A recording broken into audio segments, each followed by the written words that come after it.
બારડોલીથી કોંગ્રેસના ઉમેદવાર સિદ્ધાર્થ ચૌધરી ઉમેદવારી ફોર્મ નામાંકન ભરશે। બિરસા મુંડા સર્કલ મિશન નાકાથી કલેક્ટર કચેરી સુધી રોડ શો યોજશે તો સિદ્ધાર્થ ચૌધરીની મિશન નાકા પર જાહેર સભા બાદ રોડ શો કરશે અને શક્તિ પ્રદર્શન કરશે।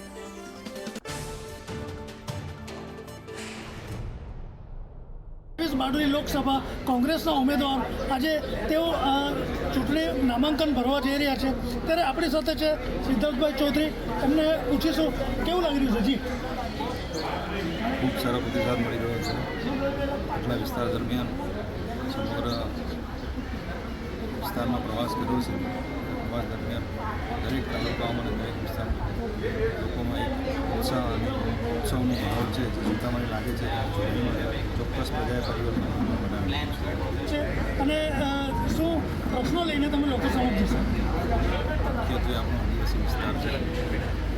ગ્રામીણ વિસ્તારોમાં તમે જુઓ તો શિક્ષણની સુવિધા ખૂબ નબળી થઈ રહી છે। આંગણવાડીઓ અને શાળાઓ જર્જરિત અવસ્થામાં છે। પૂરેપૂરો સ્ટાફ